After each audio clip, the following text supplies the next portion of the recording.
Alright, man, here we are for the January 2024 Blu ray and 4K releases. Now, I have not actually even looked at what's coming out this month. The end of the year into the new year is always quite a hectic time, so normally I like to kind of have some sort of heads up on what's being released and try and watch some of the titles that maybe I'd not seen before and wanted to have some sort of reference on, but I haven't looked at it here, so this will be the first time looking at this. So we'll start off from this past Tuesday on January 2nd. From Criterion is their as suspected when I talked about these films, 4K trilogy of Satyajit Ray's Apu films, including Pathet Panchali, Aparajito, and A Person Sar.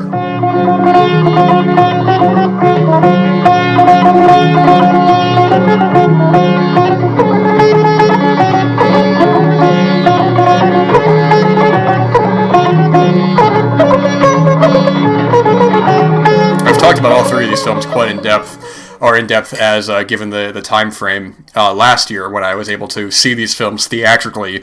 I think as it was either part of that new 4K restoration or it was from a previous restoration. I'm not exactly sure where this one is sourced from, but all three of these films are absolutely fantastic. I actually have liked each of the films more than the previous one before it. It's just a really excellent trilogy following this young kid Apu, and starting off in this small little village and going up to when he is a full adult and is having to manage these problems in his own life himself. I've talked about Aparajito probably the most out of the three because it made my top 10 favorite films of 1956. But if you're not familiar with these films, Satyajit Ray has also done films like The Music Box and Devi, and he's a really wonderful filmmaker. And I don't have this collection, so this will definitely be on the watch for when the Criterion sale comes up because these are just wonderful, wonderful films as well. From Radiance Films on that day is The Facts of Murder from 1959. I'm not familiar with this one. A lot of the Radiance titles that get released are ones that I'm really just not very familiar with, but I just felt like giving it some attention nonetheless. Jumping to now we're up to date on Tuesday, January 9th in the US as well. Is another 4K upgrade from Criterion of the Coen Brothers' 1984 debut, Blood Simple. A wonderful noir, man. This is an excellent film, one of the strongest in their filmography. It's a film that I think gets better with each repeated viewing. The first time I had seen it, I liked it quite a bit, but I wasn't quite as enraptured as subsequent viewings, and since this has become just one of my favorite noirs. It's a brilliant film, great, just unfolding kind of characters screwing one another over with a very memorable ending, so I already have the Blu Ray of this, so I won't be upgrading, but if you haven't seen this film previously, this is just a great time to grab it. As well as from, what company is this? Decal Releasing, who I am not familiar with. I think from Neon's own kind of distribution label, because this is Park Chan-wook's 2003 film Old Boy, which recently got a 4K re-release theatrically distributed by Neon, and I was thankful enough to be able to see it theatrically, and it hasn't aged a day. It's one of Park Chan-wook's, probably his strongest film. It's one of the strongest South Korean films, just a great mystery based off a manga, I believe, about somebody trying to figure out, that they get put into this cell for years and years. They just abruptly one day get released and they have to figure out what's going on, who's behind it, why they were put there. It's a brilliant film. It's just I haven't not seen it in quite a bit of time, and then seeing it theatrically, it still hits so emotionally. It's got just a memorable soundtrack. I hope on this release as well it includes the interview that Nicholas Winding Refn did with Park Chan-wook talking about the film in retrospective. That was a really excellent post-film interview. I think Nicholas Winding Refn is just such a smart filmmaker and just such a huge film fan that anytime he's interviewing any of these people, it's just so great. I'm a big Refn fan for sure. Looking as well on this day from Kino. I don't know if these are re-releases or not. With some of their slip-covered new Blu-rays, some of them are re-releases, some of them not, but they're releasing The Outside Man from 1973 and Odds Against Tomorrow from 1959, neither of which I've seen, but I'm also not sure if those are those have previously been out or not. And from Massacre Video, 555 is getting a Blu-ray. This was on DVD for a while from them, and actually Massacre Video have been announcing quite a few titles recently that they've released previously that are coming to Blu-ray, like a Roscoe the Embalmer. I think it's coming out in February along with a couple other titles. So going into the United Kingdom on Monday, January 8th from Cult films. I don't know. Don't know this label. Is a collection of Django, Keoma, and A Bullet for the General. Django and Keoma have releases in the States from Arrow, and A Bullet for the General has a release from Blue Underground, which I imagine will probably be upgraded to 4K at some point. I know they've been kind of slowing down recently on some of their 4K re-releases, but that's one that I think is a big enough title to maybe warrant it, I would say. I mean, Django and A Bullet for the General are both really terrific films. Django especially, that was the first time watch when that Arrow Blu Ray came out, because I think I'd seen the other one they put out, Django, which I'm blanking on the name of right now, which was an earlier release from Arrow with the Gatling gun cover. Which was also a solid film as well, but I don't remember if I'd seen that one first. But exceptional Western, undoubtedly. Good collection. I don't know what features are actually over from that to this, because I think Django might actually have a UK Arrow release as well, but don't quote me on that. Kind of quiet on this day. There's not really much here. Planet Earth 3 on 4K, but I think this deck's getting a US release as well. And then Gladiator on 4K, just in time for the sequel coming out later in 2024, I believe. I'm not exactly sure. I don't even know if Gladiator has a 4K in the States, but that's coming from Universal as well. And with my luck, it'll probably actually come up when I jump back into the US, which is what I will do now. So on Tuesday, January 16th, quite a bit here. From Sony Pictures is their Steelbook release of Gareth. I always forget if it's Edwards or Evans. One of them did Godzilla. The other one did The Raid, in the US called The Raid Redemption. Dan jangan lupa bersenang-senang.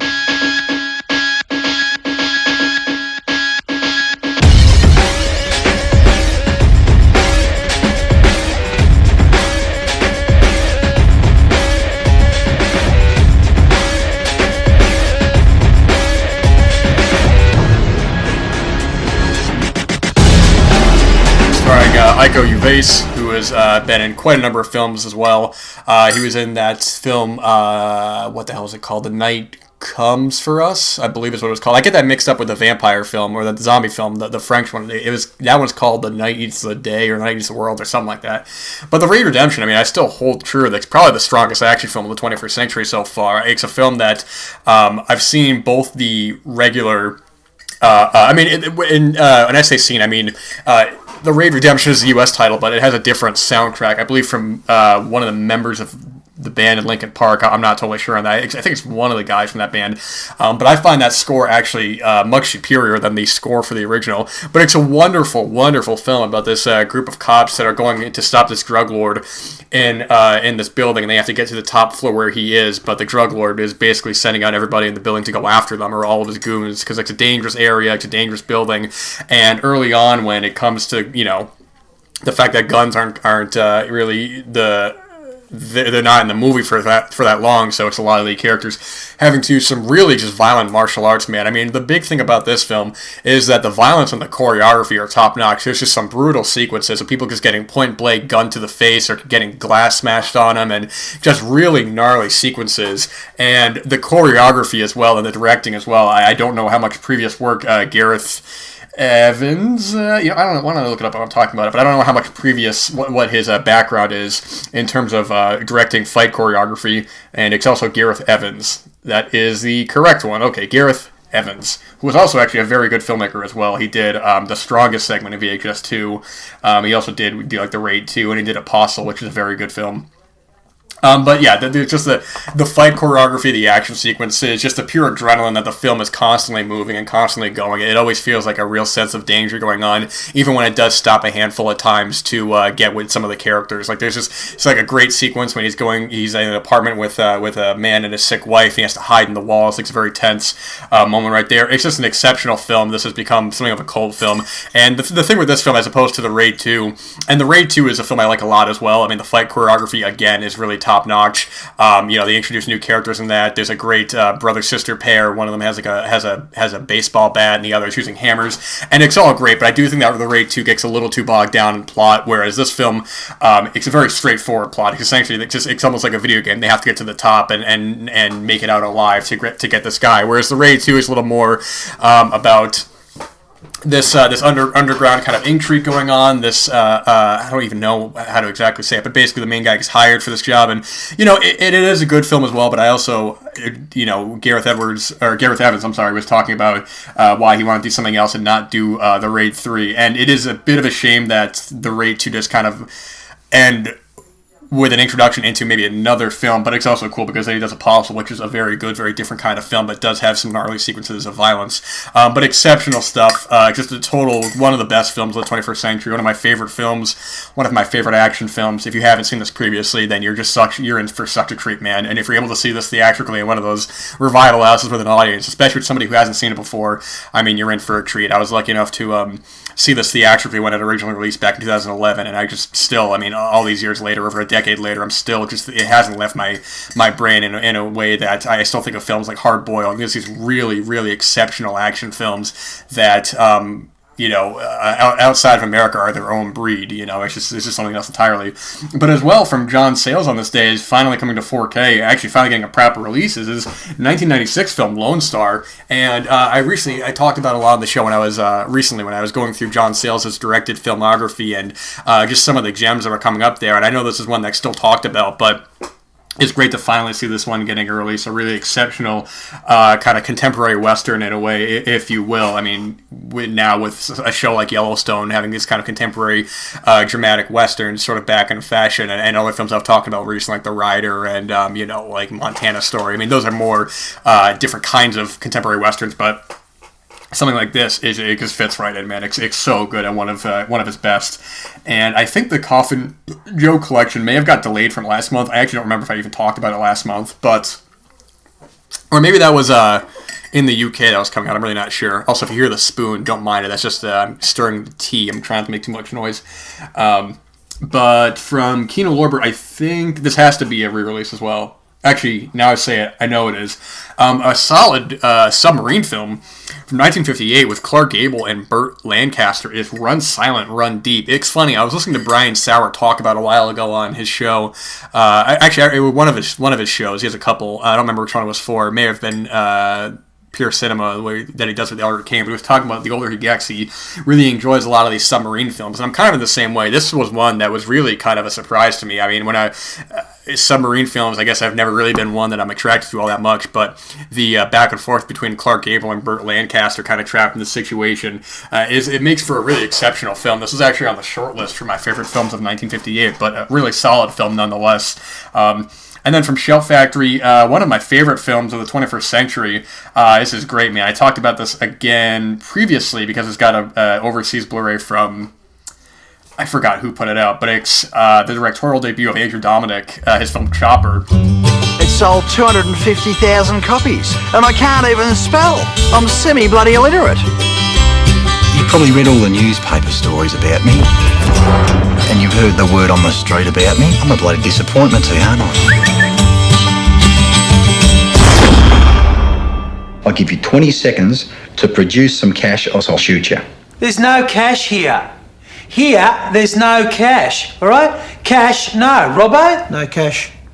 1, 2, I've got no 3, cash, mate. 4, I told you I've got no cash. You come in. 7, I've got 8, drinks. 9, What's the matter? We sit down. With Eric Bana. Is it Bana or Bana? I always hear it pronounced different ways, but what an exceptional film. This is truly one of my favorite films. Eric Bana is playing this character Chopper, who's just he's a maniac. He's a funny guy. He's a charismatic guy, but he's also just a maniac, and this is based off a true story. And there's just some great moments of comedy in this film. He's trying to talk to another character in prison, and the guy keeps stabbing him, but he doesn't even flinch. He's like, "What are you doing? Why are you doing this for?" And he's trying to talk to him, and the guy's like dumbfounded. And just some great moments as well. He injures a guy really badly, and then he takes him to the hospital, and the guy's mad at him, and he's saying, I took you to the hospital, like he doesn't even see what he's done wrong. But this has had a couple releases now. I have the Umbrella Blu Ray that got put out a little while ago. Actually, it's still sealed. I haven't rewatched it since. and whoever put out that special edition overseas. So I don't know what edition is the best to get, but either way, this is now readily available, and it's great. Andrew Dominik has become just one of my favorite filmmakers. I mean, to me, he's 4 for 4. I've loved all of his films. The Assassination of Jesse James, Killing Them Softly, and Blonde, I think are all really terrific films in their own right, and Chopper is no exception. It's just a wonderful, hilarious, dark film. Just great stuff. Great stuff. Looking on this day as well, I think Coming Home is also a re-release from Kino that may have had a release previously. I always got that mixed up with Going Home, the Robert Mitchum, Jan Michael Vincent film, which is very good, and actually that needs a Blu-ray. That's stuck on a Warner Archive DVD. But MVD is doing a re-release of Cutting Class, which was originally a Vinegar Syndrome title. That was a limited title, and I think that may have just been a regular Blu-ray. I'm not exactly sure, I don't remember, but this is getting a 4K as well as a Blu-ray. Cutting Class isn't, I'm not really the biggest fan of this film, but I guess as if you're like a slasher fan, this is one thing. I don't really kind of revel in a lot of the 80s slashers. I'm not really as interested, but even still, that is there nonetheless. I'm just looking through, making sure I got everything on this day, because I was bummed that last month, where I really didn't have a whole lot of time to make that episode, and I rushed through a couple titles that I would have liked to talk about. So I just want to double check and make sure I didn't miss anything here, but it looks like that's going to be it for that day.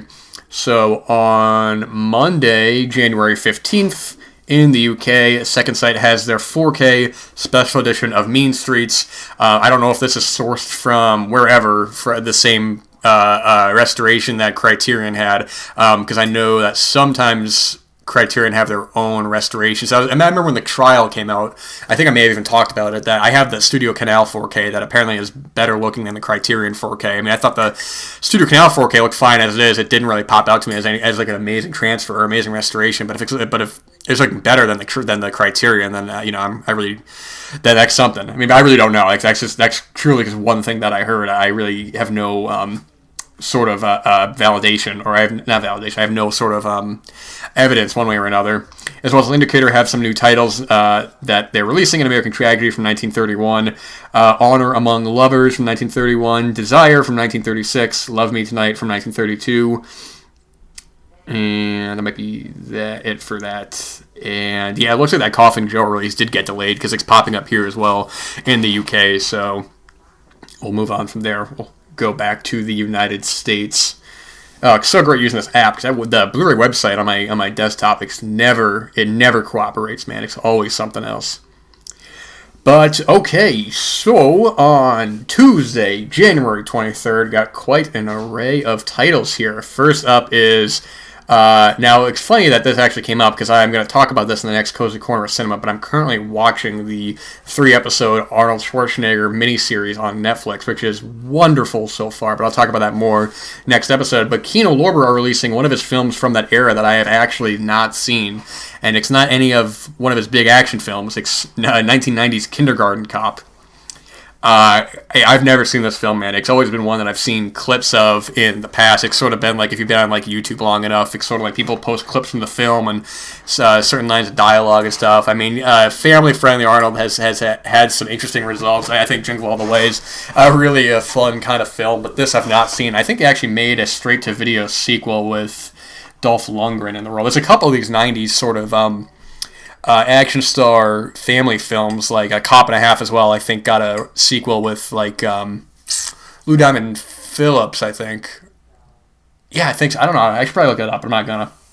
But yeah, I've not seen it. But with this Arnold miniseries and then this book that I'm listening to that I'll also talk about on the next episode, it's making me more intrigued to watch this than I was previously invested in. From Scream Factory, another 90s film is Thinner from 1996, based off the Stephen King story, directed by, I forget, it's not Mick Garris, is it? No, it's Tom Holland. I always get those two mixed up. I'm thinking of Sleepwalkers, but I've only seen Thinner once. I saw it a long time ago, and I remember the idea being better than the execution. It's about this guy's curse put on him, and the more he eats, the thinner he gets, and quickly realizes that there's a problem going on. He just, no matter what he does, he's getting skinnier and skinnier until he dies. And I haven't seen this one in, like I said, in quite a bit of time. I think this is one that I feel like would be pretty ripe for a remake because the film, and even amongst horror fans who are more savvy with a lot of this kind of stuff, I never really hear it talked about it in sort of high regards, or at least as one of like the stronger King adaptations, but I'm really not sure. But I'd be curious to revisit it if this was on sale at one point or something. From Criterion is a box set that I'm really interested in is the Chantal Akerman Masterpieces collection from 1968 to 1978. And I wish I could scroll in or zoom in and see these titles to list. So I'll take a screenshot of that and I'll manually have to do it. All right, so the titles included are... Oh, geez, it didn't even... All right, I'm not going to try to list them off. I think I've only seen 2 Chantal Akerman films, both of which I thought were fantastic.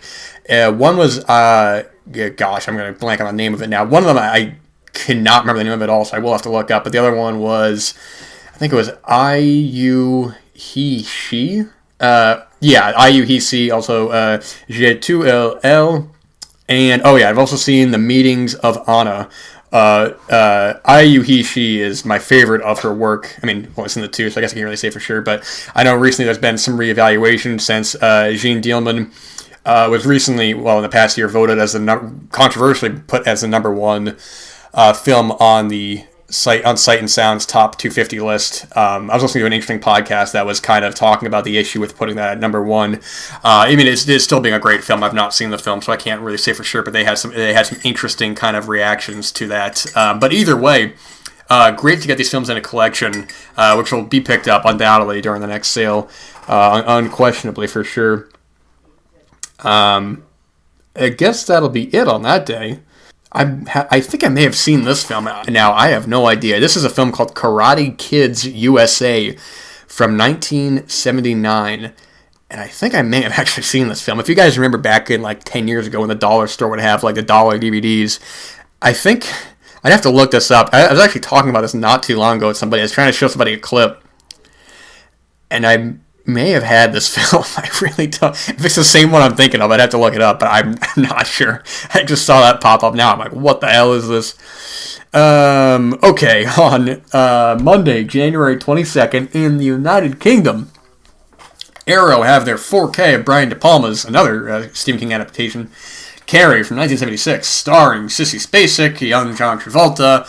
A wonderful film as well. This was, I think when non-horror horror filmmakers are making horror films, often that yields the best results because you're not bound by, having your previous genre trappings as a filmmaker. It's sort of like when you expect, like, oh, okay, you're gonna get a new Wes Craven sort of film or a new, I know it wasn't exclusively horror, neither was Wes Craven, but a new John Carpenter film. You kind of get an idea of it, of sort of like, okay, these are horror guys, but with a non-horror filmmaker like this, or Friedkin or Kubrick, I think it's something a little bit more interesting. But it's been quite a while since I've seen Carrie, so I've, on the opposite of Thinner, this is often regarded as one of the stronger Stephen King adaptations that has had remakes and sequels and sequel remakes, and actually just sequel remakes, not sequels to this one. But either way, I think this got delayed as well from Second Sight. I don't know, but High Tension from 2003, directed by Alexander Aja, has made quite a name for himself as such a really exceptional filmmaker. And this film is very good. I will say, I think I do agree with a lot of the general consensus that the twist ending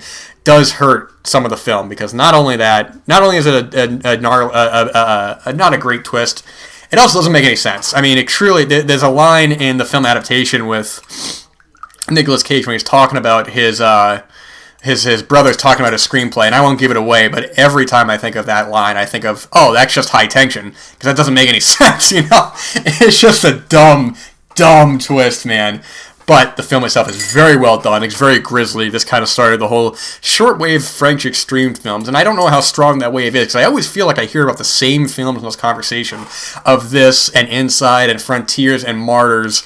And actually, it's funny, I was talking to an acquaintance recently, he agrees with me on this, where the film Them is often grouped in with that, and I don't think that should be grouped in at all. That's a much more atmospheric film, and it's a cool film, don't get me wrong, but if you're watching those films and you watch a film like Them from 2006, I believe, it's not that kind of film. The tea has finally started to become warm, so I'm going to have a nice sip of this, if you guys don't mind. I'm not even going to pause it. Oh my gosh. Absolutely delicious, man. Absolutely delicious. I'll take the spoon out so you guys aren't hearing the rattling of it, because I know it can be kind of annoying. I probably should have gotten a plastic spoon if I knew I was going to record this, but hey, you'll live and learn. from the BFI is a film that I saw early, actually a year ago, theatrically, is Johanna Hogg's new film, The Eternal Daughter, being released by the BFI. Really, really like this film. I don't think I'm too familiar with her as a filmmaker. I'll look that up now. But The Eternal Daughter has Tilda Swinton playing two roles in the film. She's playing her mother and the mother's daughter. And there's a great feeling of isolation in this hotel. You think they might be haunted. There's some weird tension going on with the woman who works behind the counter. I think this is like in a Scottish hotel or something like that. I don't totally remember. It's been about a year, but okay, I am familiar with Johanna Hogg. I just don't think I've seen any of her films, because I remember she did The Souvenir 1 and 2, neither of which I've seen, and Exhibition, which I believe I know.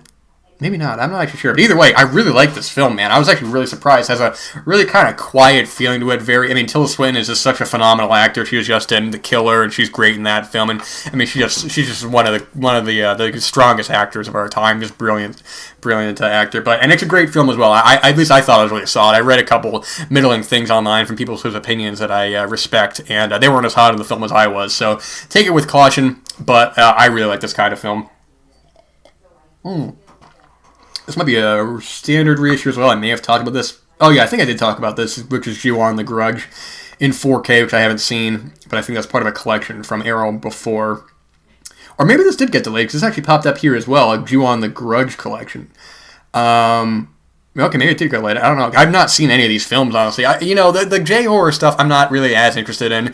Like The Ring and Pulse and those kind of films. I'm sure they're all fine and stuff. I mean, I've seen The Ring. The first Ring I think is actually pretty solid. It's a really good setup. The sequels I don't really care. I've never seen the American remakes. I've never seen the new one that came out like in 2020 from the guy who did Starry Eyes. But I heard that was pretty gnarly, like in a bad way. And I've never seen The Ring remake. This is not my kind of film. I'm not really interested in these ghost kind of stories unless they're done. I mean, if I'm gonna watch like a ghost haunting sort of film, it's got to be there's got to be something a little more interesting to it, or it's got to be like held in a certain regard of just like I don't know. This kind of film's not for me. But I understand the appeal, and that's cool and all. And oh no, I didn't mean to press that. Damn it. Here we go. Okay, back into the United States. While I scroll down and have some more of this tea. I'd offer you some, but you're on the other side of the computer, so I can't do that. And the final day in January. Quite a good amount of titles here. Speaking of Schwarzenegger, two films I also haven't seen. It's funny. I thought I'd seen so many Schwarzenegger films, and then I haven't seen Kindergarten Cop, and I haven't seen these two films. But believe it or not, believe me, I will definitely be on these. It is the Conan Chronicles of Conan the Barbarian and Conan the Destroyer. The Conan the Barbarian being the film that really, directed by John Milius, really made Schwarzenegger a star. And he would do Conan the Destroyer a couple years later. And I've always heard these as fun sword and sorcerer films that all the people ripped off and had this new wave of sword and sorcerer films. And truthfully, I just never watched it. But with Arnold on the mind, this will be watched undoubtedly sooner than later.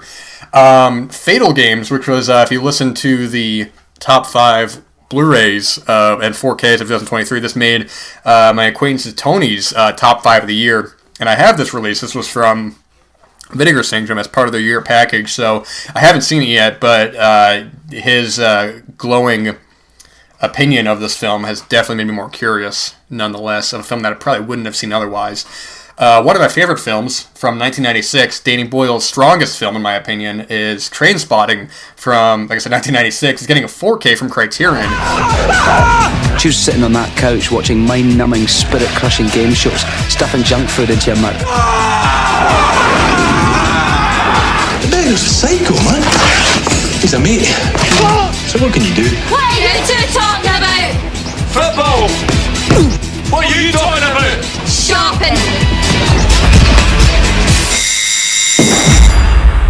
What's on the menu this evening, sir? The dodgiest scam in a lifetime of dodgy scams. And this is such a great film that gets better every time I see it. And I also want to mention that Trainspotting 2, or T2 Trainspotting, is also really good as well. I mean, I was actually surprised by how good that film is. But Trainspotting is a very good dark comedy about these drug addicts living living, geez Louise, man, I feel like I sound like I'm a drug addict, but these drug addicts living in Scotland, and we follow this main guy, mainly this main guy, played by Ewan McGregor, and he sort of wants to get out of this lifestyle. I mean, he's messed up on drugs. He's hanging out with these guys. One of them's kind of like a nerdy sort of guy. The other's like a really unhinged, just you can't be friends with this guy because he's just a dangerous person to be around. He's always getting into fights and stuff. And it's a dark comedy because there are just some really upsetting moments, and one moment early on, which no matter how many times I see it, the way it's directed and what they choose to show and not show, and the character's reaction is so shocking. And Danny Boyle is just such a strong filmmaker that he knows what to do and not to do in that sequence. But there's also many funny moments as well throughout the film, just the trials and tribulations trying to get sober and dealing with these people in his life. It's such a great film, and I think that Danny Boyle is a filmmaker who I don't love all his films, and some of his films I think maybe aren't. I feel like Transfix, I think, like starts off really good and does kind of divulge into some nonsense in the last act. But he's always just doing such interesting stuff, and I think I really love more of his films than I don't. 28 Days Later, and The Beach, and 127 Hours, and Shallow Grave, and just these wonderful films. Yeah, he's got a couple that I'm not a fan of. I won't list them, don't be a jerk, but just a great filmmaker, and my favorite film of his, man.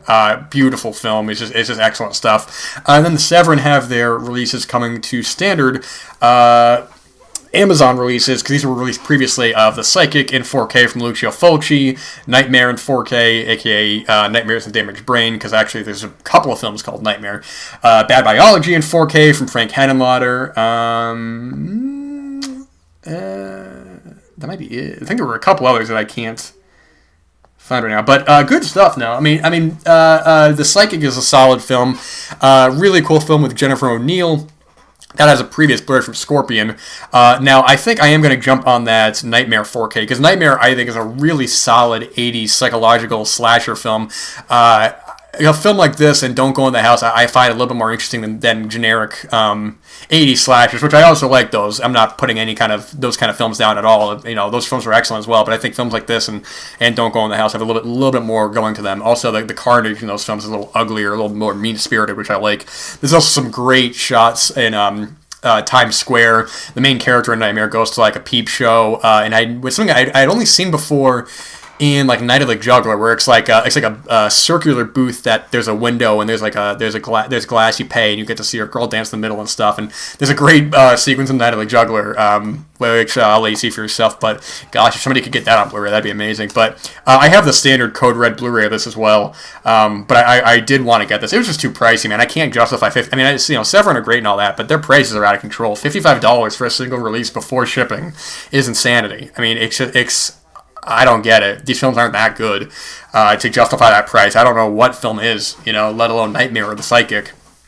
And Bad Biology, I'm really not a fan of. It's currently Henenlotter's last feature film, narrative film, that is. I think he directed that sexploitation documentary, or he had some big involvement with it. Maybe he didn't direct it. I'm not exactly sure, but if you're a Henenlotter completionist, it is worth watching at least once. It's an interesting film, an interesting concept. I just don't think it totally works for me.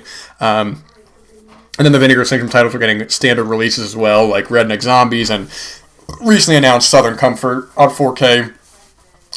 Probably my favorite or second favorite Walter Hill film. Just a really brilliant film. Along some of their other titles, and their partner label titles of Violent Years and Little Darlings, which is one of theirs, and just other stuff here, Skateboard and other films of the such. But I won't get into all those because it's kind of redundant to talk about ones that have already been released. But looking through here, and that's it for the last Tuesday in the U.S. So in the last Monday in the U.K. from Studio Canal. 1960s Peeping Tom, a seminal film directed by Michael Powell, the great Michael Powell, of The Red Shoes, The Matter of Life and Death, and just a lot of wonderful films. Controversial film for its type, but it's a film that I think really kind of changed a lot of the filmmaking boundaries of what you could show on screen in the 60s. And not that this is a graphic film or anything like that, but this is a for the time, a shocking film. This was a controversial film. People criticized it for being misogynistic, and, of the time, it's a new kind of film that, sorry to get some of this tea right here, that was so radically different than a lot of the other genre fare that was coming out at the time, and really kind of set a new wave that this, I think, pretty much ended Michael Powell's career as a filmmaker. I know he did some films after this, but in terms of, you know, I'm not going to try to paraphrase it, but I remember somebody else was talking about the severe effect this had on the rest of his career, much in the same way that Freaks would affect Todd Browning's career. But solid stuff, regardless. It's definitely beyond this, man.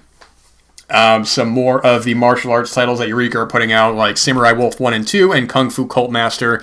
I have a handful of those screeners that an acquaintance of mine sent me from Eureka that I have not seen. I've only watched the one, the film Rich and Famous with Chow Yun-fat, that I really liked a lot. I thought it was really good. And he's gifted me some of the other ones that I want to watch. So a lot of these I'm not familiar with, but it's great to discover a lot of them. Yeah, like I said, some more Radiance titles that I'm not familiar with, so I really don't want to just bring up for the sake of bringing up without having anything to kind of talk about with it. And I think that might be it for that. Yeah, not really a whole lot on that day. A lot of re-releases, a lot of newer titles. That's going to be it for that. All right, well, there we are. January 2024. No shortage of solid titles here. No shortage of titles that are worth your attention. Thank you for listening. And actually, ironically, I'm just about finished with this tea. So I'll have my last sip in a little bit. You guys take care. And thank you yet again for listening.